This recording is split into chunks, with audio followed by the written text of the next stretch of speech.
அனைவருக்கும் வணக்கம். இன்றைக்கி நம்ம ஸ்டார் பை கிருஷ்ணா சேனலில் என்ன பார்க்க போகிறோம்னா, சுரக்காய் வச்சு ஈஸியான சூப்பரான ஒரு ரெசிபி தான் பார்க்க போகிறோம். சுரக்காய் இருந்தால் டாக்டர்கிட்ட போகணும்னு அவசியமே இல்லை. இதை வச்சு டிஃப்ரெண்ட்டாக ஒரு ரெசிபி செய்வோம். அது என்னென்னா சுரக்காய் சாம்பார். இது எப்படி செய்கிறதுன்ட்டு பார்க்கலாமா? வாங்க. அதுக்கு முன்னாடி நம்ம ஸ்டார் பை கிருஷ்ணா சேனலை சப்ஸ்கிரைப் பண்ணிக்கோங்க.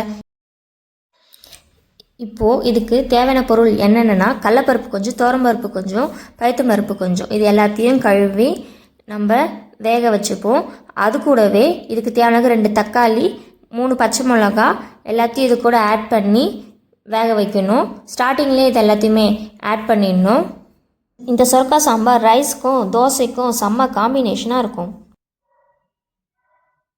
அப்புறம் இது கூடவே ஒரு வெங்காயமும் கட் பண்ணி ஆட் பண்ணிக்கணும். இப்போது இது எல்லாத்தையுமே நல்லா கொதிக்க விடுவோம். ஸ்டார்டிங்லே கொஞ்சம் இதுக்கு மிளகாத்தூளும் ஆட் பண்ணிக்கணும். இப்போது இது எல்லாத்தையும் நல்லா வேக விடுவோம். இப்போ பருப்பு நல்லா வெந்துருச்சு. இந்த ஸ்டேஜுக்கு வந்ததுக்கப்புறம் நம்ம கட் பண்ணி வச்சுருக்க சுரக்காயை இது கூட ஆட் பண்ணிப்போம். சுரக்காயில் நீர் சத்து ரொம்ப அதிகமாக இருக்குது. இப்போது இது போட்டதுக்கப்புறம் இது தேவையான அளவுக்கு உப்பு இது கூடவே ஆட் பண்ணிப்போம். இப்போது இதுவும் எல்லாமே நல்லா வேகட்டும். அது வெந்துட்டுருக்கட்டும். இதுக்கு தேவையான மசாலா ரெடி பண்ணிப்போம். அதுக்கு ஒரு பெரிய வெங்காயம், கொஞ்சம் சின்ன வெங்காயம், 2 பெத்த தேங்காய், கொஞ்சம் சோம்பு, இது எல்லாத்தையும் அரைச்சி எடுத்துப்போம். இப்போது சுரக்காய் ஃபுல்லாக நல்லாவே வெந்துடுச்சு. இந்த அளவுக்கு வெந்ததுக்கப்புறம் நம்ம அரைச்சி வச்சுருக்க மசாலாவை இது கூட ஆட் பண்ணிப்போம். இது ஆட் பண்ணதுக்கப்புறம் 2 கொதி வரணும்.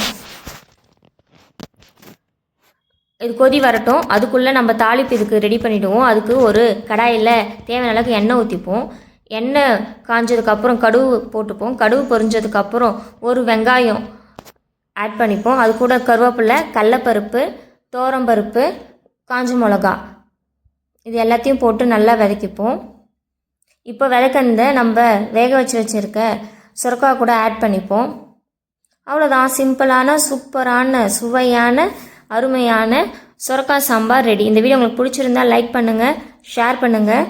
ஸ்டார் பை கிருஷ்ணா சேனலை சப்ஸ்கிரைப் பண்ணிக்கோங்க. தேங்க்ஸ் ஃபார் வாட்சிங்.